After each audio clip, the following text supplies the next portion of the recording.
Cristo não é judeu. Pensa só nessa frase. É uma afirmação que vai contra basicamente 2 milênios de história e de fé. Hoje a gente vai mergulhar a fundo nas ideias de um livro bem controverso da série Sensações Históricas. Um livro que tenta nada mais nada menos que redefinir a identidade de uma das figuras mais importantes de toda a humanidade. Pois é, essa é a alegação central. É o ponto de partida provocador do texto original. Um argumento que busca reescrever um dos pilares da história ocidental.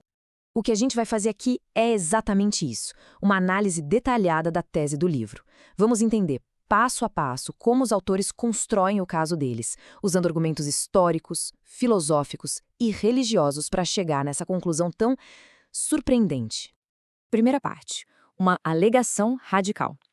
Afinal, qual é o argumento? A premissa dos autores Gaston Chamberlain e Jacob Connor é basicamente a seguinte: é preciso separar o Cristo da história da figura construída por 2 milênios de doutrina da Igreja. Só assim, segundo eles, dá para reexaminar as origens dele do zero. E tudo começa com uma pergunta bem direta que vai no cerne da questão. A primeira linha de argumentação do texto ataca justamente a identidade racial e étnica de Jesus, começando por onde ele nasceu, pela sua origem geográfica. E essa pergunta nos leva direto para o primeiro grande pilar da tese deles. Segunda parte, o caso da Galileia, o argumento étnico.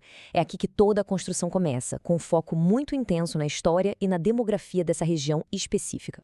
A fonte apresenta essa linha do tempo como a principal prova deles. O argumento que eles montam é que séculos antes de Cristo, a Galileia já tinha se tornado uma espécie de distrito pagão, totalmente multicultural.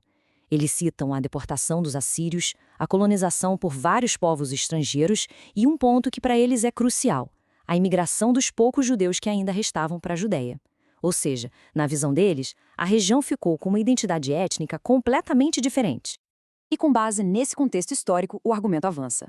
A fonte alega que os galileus tinham um caráter nacional próprio, uma língua e até traços vocais únicos que os diferenciavam dos judeus.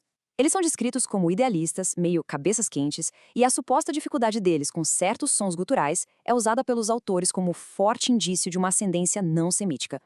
Então, o ponto principal do argumento étnico deles é este. Com base em toda essa análise histórica da Galileia, a identidade racial não judaica de Cristo, para os autores do livro, é praticamente uma certeza.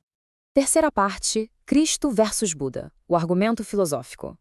Depois de estabelecerem, na visão deles, a identidade étnica de Cristo, os autores mudam de assunto. O foco agora vai para a filosofia. E eles constroem o argumento contrastando os ensinamentos de Cristo com os de outra grande figura religiosa da época, o Buda. E aqui, o texto desenha um contraste bem forte. De um lado, o budismo é apresentado como uma filosofia que nega a vida, onde o objetivo é fugir do sofrimento pela aniquilação do eu no nirvana. Do outro, o cristianismo é visto como uma afirmação da vida, onde a meta é encontrar um reino de Deus eterno, mas dentro de si mesmo. Essa citação do próprio texto resume de uma forma muito poderosa essa oposição que os autores enxergam entre as duas visões de mundo. É um contraste total. Quarta parte, uma revolução religiosa, o argumento contra a continuidade. E essa filosofia de afirmação da vida, segundo os autores, leva direto ao argumento talvez mais polêmico deles, a ideia de que o ensinamento de Cristo não foi a conclusão da religião judaica, mas sim a sua completa negação. É isso, essa é a tese central dos autores sobre a religião, um desafio direto às interpretações mais tradicionais que a gente conhece. Essa tabela mostra as diferenças teológicas que os autores consideram irreconciliáveis. Eles colocam lado a lado uma religião que, segundo eles, é baseada no medo e em regras externas, com uma nova fé, baseada no amor e na transformação interna. A mudança que eles descrevem é radical, de um Deus que é um mestre para um Deus que é um pai, e da obediência a regras para um estado de espírito.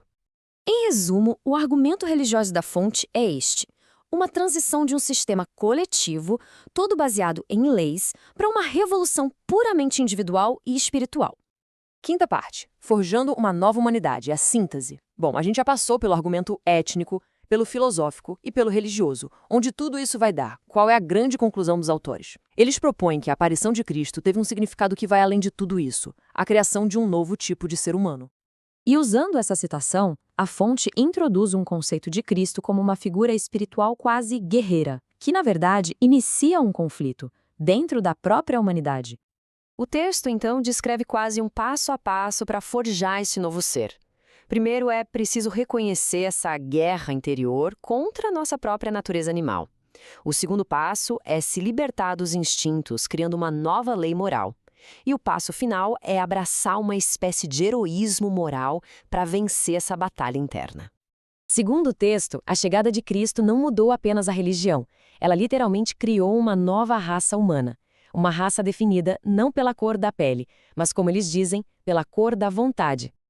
No fim das contas, a fonte defende que uma única personalidade foi capaz de dividir a história da humanidade em duas. Isso deixa a gente com uma pergunta, né? Afinal, qual é o verdadeiro poder de uma ideia a ponto de fato, mudar o curso do mundo?